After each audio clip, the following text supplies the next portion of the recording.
Saya Samsul Aer, dosen Sekolah Tinggi Agama Islam Darul Banyuanyar, memegang mata kuliah pengantar studi Islam. Assalamualaikum. Assalamualaikum warahmatullahi wabarakatuh.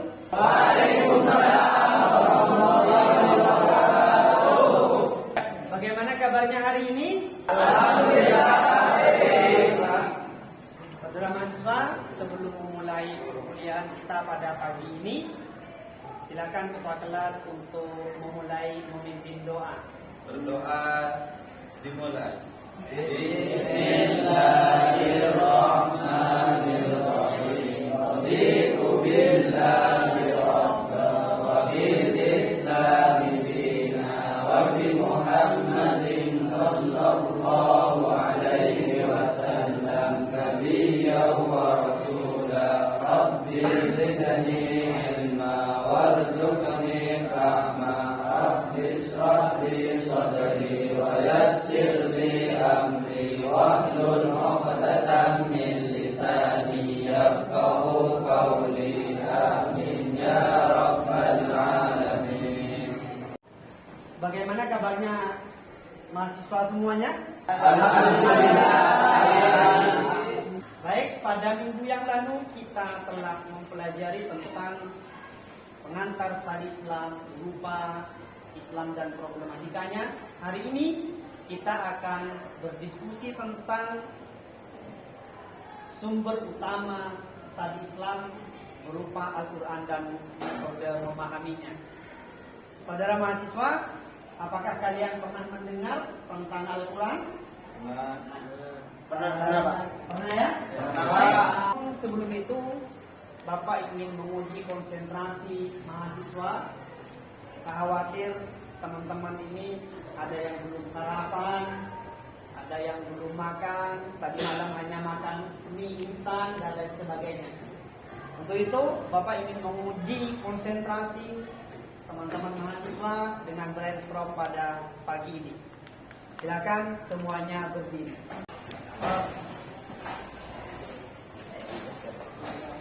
Ini brainstorm. Perhatikan, ikuti apa yang ada di video atas ya. Oke, dimulai.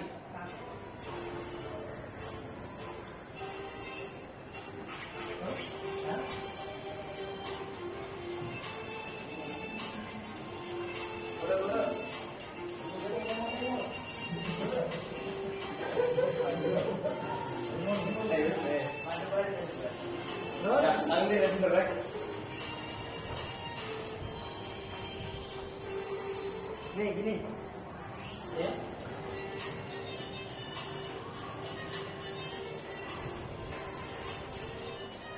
Asik.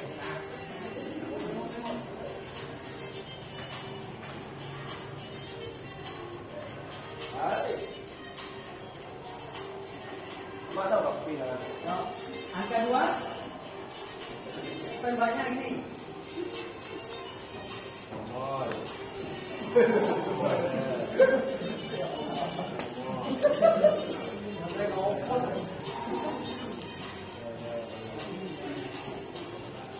Oh, gempar ya? 45 ya. 45, 15.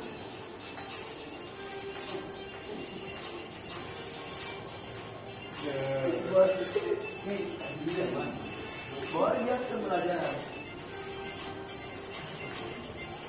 Wah, Ya. Atas bawah, ini. ya ya. 2.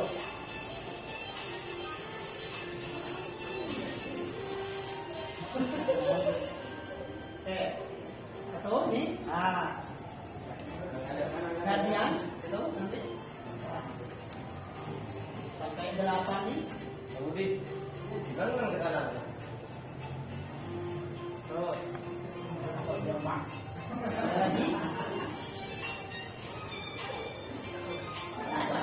Lagi gini.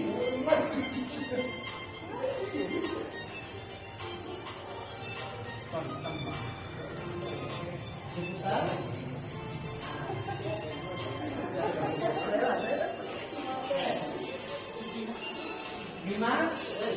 Nih. Satu ini. Satunya ini ya. Terus. Itu semua sudah? Oke. Dipot satu tangan dulu. Satu tangan bersama. Oke.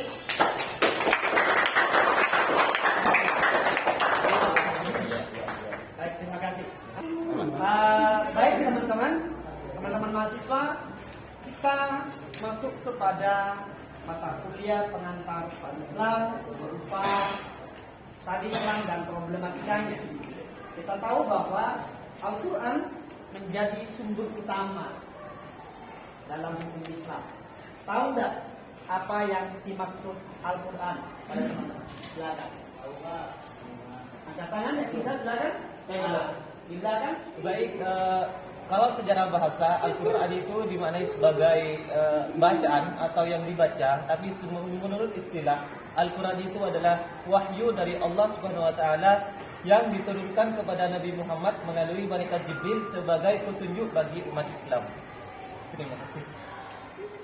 Saudara mahasiswa, dalam penilaian pada kesempatan kali ini ada 3 hal yang akan kami nilai. Pertama adalah sikap teman-teman mahasiswa. Kemudian yaitu pengetahuan, nanti pengetahuan setelah menjawab seperti tadi. Yang ketiga adalah keterampilan saudara dalam mengungkapkan beberapa problema terkait dengan Al-Quran. Yang di pojok sana sudah menggambarkan bagaimana Al-Quran. Adakah pendapat lagi terkait dengan pengertian Al-Quran dan kedudukannya? Disilakan. Silakan. Bismillahirrahmanirrahim. Assalamualaikum warahmatullahi wabarakatuh. Al-Quran di samping menjadi kitab sucinya umat Islam, tapi juga sebagai sumber hukum yang pertama dan yang paling utama. Seperti itu. Terima kasih. Ya, kita beri aplaus dulu untuk terima kasih. Ada beberapa pendapat terkait dengan Al-Quran tadi sebagai sumber utama hukum Islam, sebagai kalamullah yang telah diturunkan kepada Nabi Muhammad melalui malaikat Jibril. Pada kesempatan kali ini, capaian perkuliahan yang diharapkan pada kesempatan kali ini adalah pertama, mahasiswa mampu menjelaskan definisi Al-Quran. Kemudian yang kedua, capaiannya adalah mahasiswa mampu memahami kedudukan Al-Quran sebagai sumber utama hukum Islam. Yang ketiga, mahasiswa mampu memahami bagaimana metode memahami Al-Quran itu sendiri.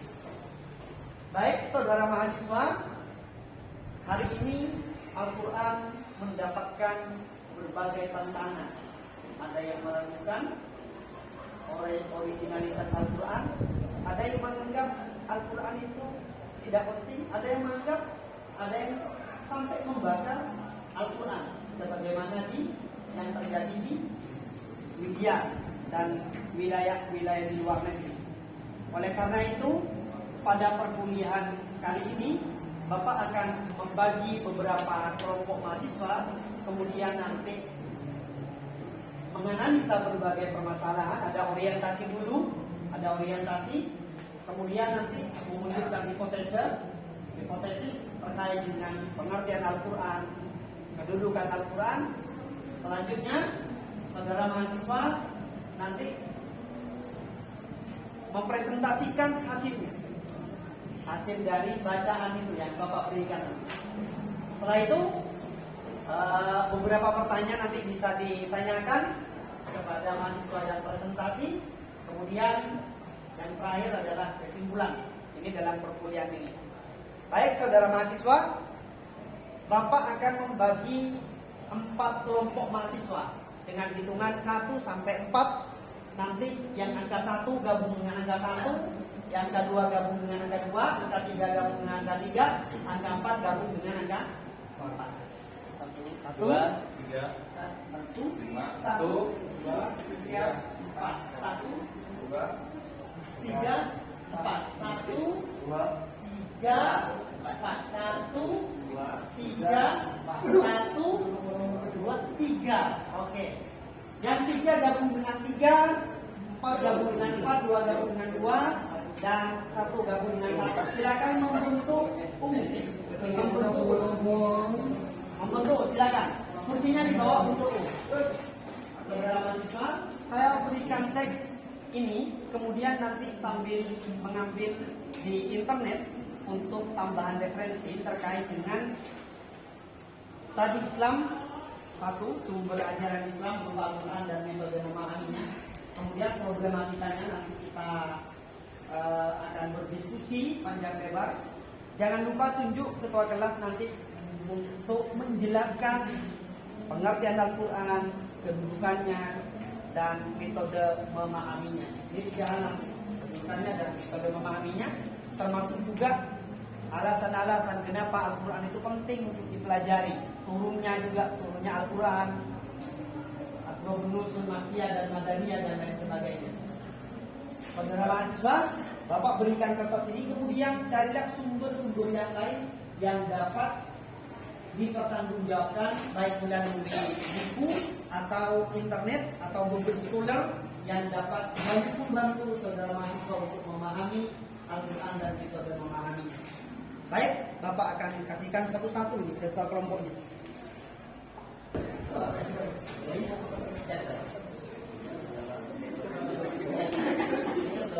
Baik,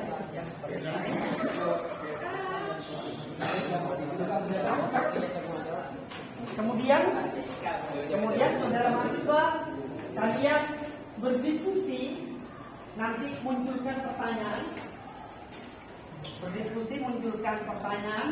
Kemudian kebenaran awal dulu, kemudian pertanyaan, nanti ditulis pertanyaan-pertanyaannya dan hipotesis awal ditulis.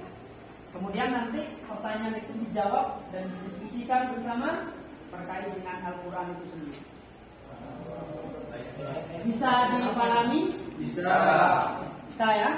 Oke. Bapak kasih waktu sekitar 10 menit untuk membacanya. Disilakan. Jadi di sini yang kita bahas sekarang adalah fungsi Al-Quran bagi manusia.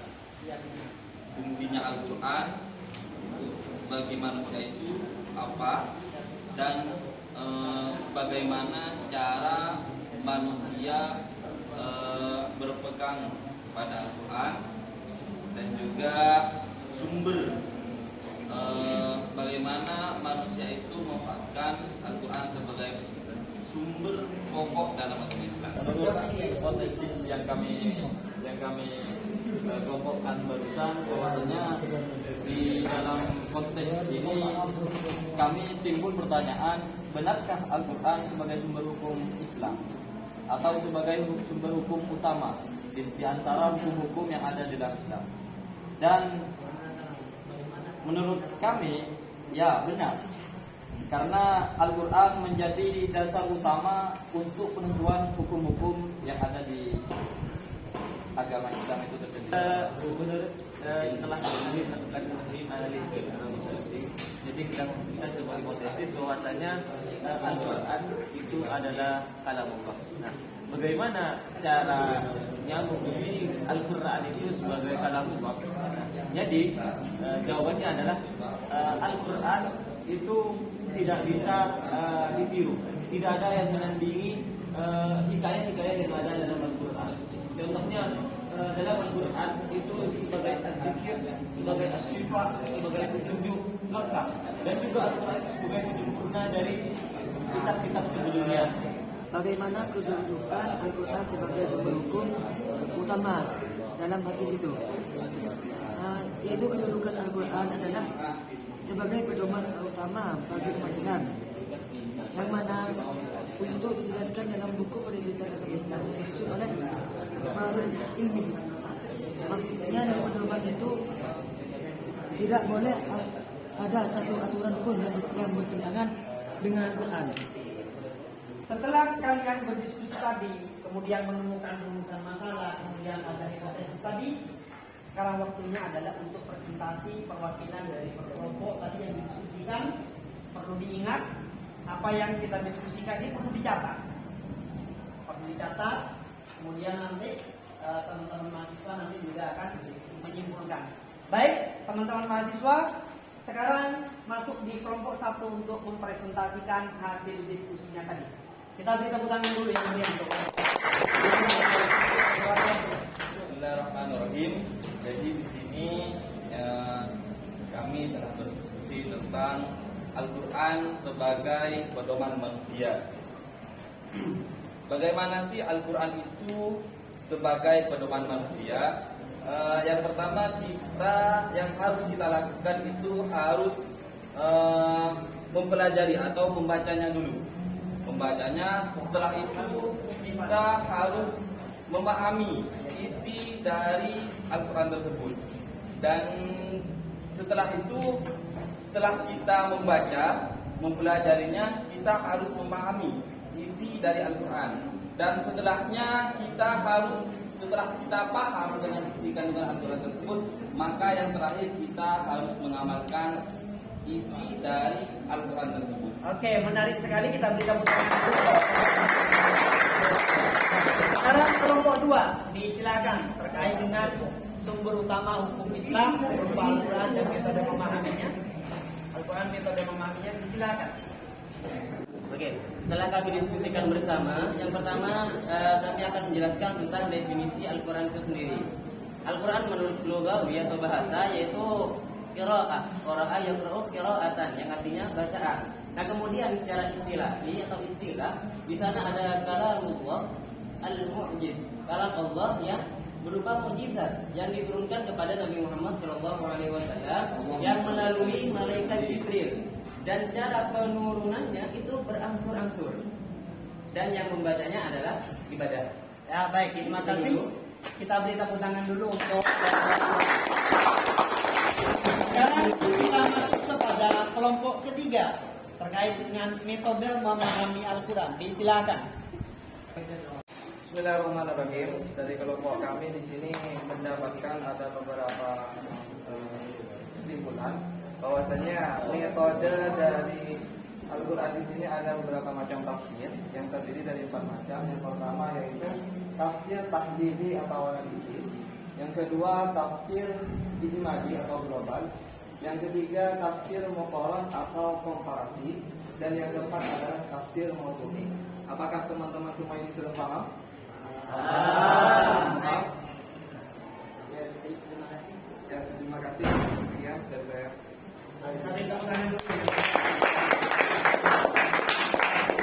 Saudara mahasiswa, kalian sudah tadi mempresentasikan masing-masing kedudukan Al-Quran, pengertian Al-Quran, metode memahaminya. Ada tafsir tahlili, tafsir ijmali, tafsir muqaran, dan tafsir komparasi. Kemudian yang terakhir kita akan memberikan kesimpulan dari materi tersebut. Materi yang telah dipresentasikan tadi, kesimpulannya adalah dari nanti setiap kelompok membuat kesimpulan hasil materinya. Oke, ya. Kesimpulannya bagaimana? Silakan kelompok 1. Dimulai. Bismillahirrahmanirrahim. Jadi kesimpulan dari tentang fungsi Al-Quran bagi manusia itu adalah Al-Quran sebagai kitab suci terakhir merupakan kelanjutan dari kitab-kitab suci yang telah diturunkan oleh Allah Subhanahu wa taala sebelumnya. Misi yang dibawa Al-Quran tidak jauh berbeda dengan kitab-kitab sebelumnya, yaitu sebagai petunjuk bagi manusia. Kesimpulannya adalah mengenai definisi tadi, Al-Quran itu bisa dibilang adalah mukjizat yang memang mukjizat yang tidak diragukan lagi keabsahannya, sehingga banyak mereka itu menyandarkan diri kepada Al-Quran. Mungkin itu. Terima kasih. Saya boleh tambahkan dulu yang meriah. Kelompok 3, disilakan. Bismillahirrahmanirrahim. Jadi menurut pembahasan yang kami bahas tadi, kami menyimpulkan bahwasannya di dalam metode memahami Al-Quran itu ternyata Al-Quran itu mengandung atau menjadi bahan yang multi tafsir. Jadi bahan yang multi tafsir sehingga dapat menjawab tantangan-tantangan zaman yang ada pada zaman sekarang. Baik, terima kasih. Saya tepuk tangan dulu yang meriah untuk saudara mahasiswa. dari beberapa pendapat tadi menunjukkan ada beberapa perbedaan. Tetapi perbedaan itu merupakan rahmat bagi seluruh umat. Umat manusia itu rahmat. Jadi ada nilai-nilai moderasi beragama. Yang kelompok A tadi bilang Al-Quran merupakan wahyu, yang kelompok B Al-Quran merupakan mukjizat, kelompok 3 merupakan pedoman hukum, itu merupakan rahmat. Ada nilai-nilai moderasi beragama. Dan ini perlu kita tanamkan dalam kehidupan sehari-hari. Siap ya untuk menjalankan Al-Quran dan menanamkan Al-Quran dalam kehidupan sehari-hari? Siap. Baik, terima kasih saudara mahasiswa. Terakhir, penugasan dari Bapak adalah, pertama perlu diingat, perlu dicatat loh.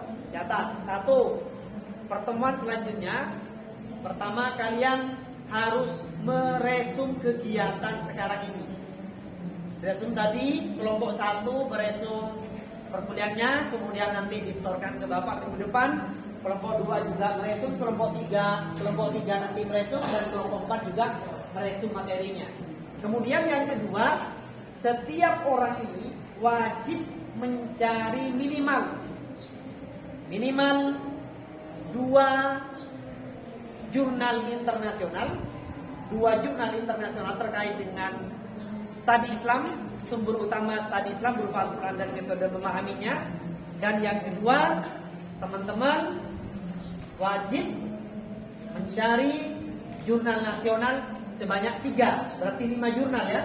3 jurnal nasional dan 2 jurnal internasional. Bisa dipahami? Bisa. Baik. Sebelum saya tutup, Bapak punya kuis untuk teman-teman. Di situ Bapak berikan kuis. Nanti kami akan berikan kuis kepada saudara mahasiswa. Kita mulainya, siap? Siap. Yang tahu silakan angkat tangan. Yang bisa menjawab langsung angkat tangan. Oke. Kuis pertama.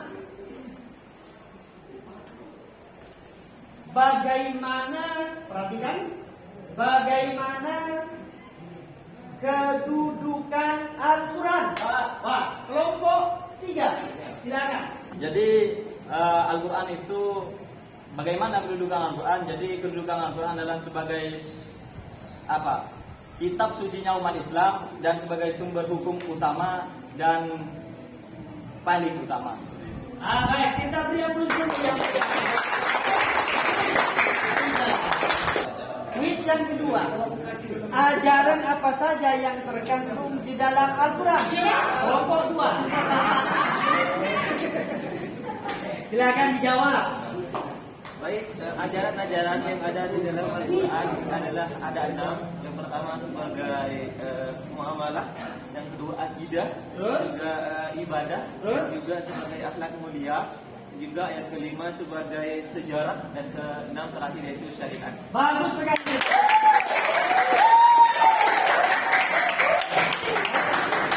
Terima kasih. Itu yang dapat kami sampaikan, dan itulah kuis. Dan tolong kembali kepada pengaturan awal. Terima kasih saudara mahasiswa. Sebelum kita tutup, Bapak mau tanya bagaimana pengalaman belajar hari ini. Silakan yang bisa menjelaskan. Oke, silakan.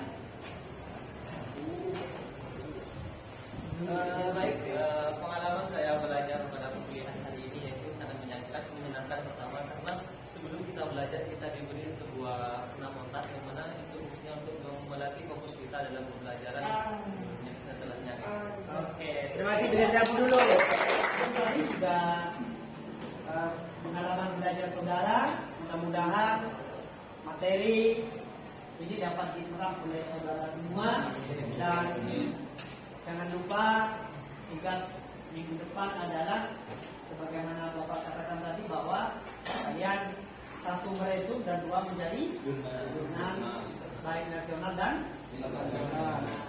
Barangkali ada hambatan dalam materi perkuliahan ini dari saudara mahasiswa?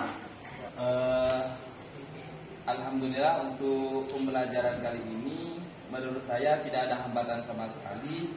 karena kita sebelum kita masuk ke pelajaran kita diisi dengan hiburan ataupun dengan senam otak dan lainnya, dan pelajaran kali ini sangat menyenangkan karena kita bisa mengetahui tentang fungsi Al-Quran dan pedoman Al-Quran bagi manusia dan juga kedudukannya bagaimana, seperti itu. Baik, kita sudah sampai di akhir perkuliahan. Sebelumnya saya minta ketua kelas untuk menutup dengan doa. Silakan ketua kelas. Baik teman-teman, sebelum kita mengakhiri perkuliahan kali ini, mari kita tutup dengan doa kafaratul majlis.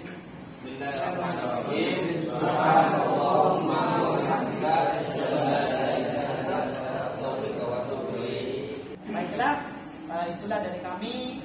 Mudah-mudahan apa yang telah kita pelajari bersama, diskusikan bersama bermanfaat, dan sampai ketemu lagi minggu depan dengan mata kuliah sumber utama Studi Islam 2 berupa hadis dan metode memahaminya. Akhiran, assalamualaikum warahmatullahi wabarakatuh.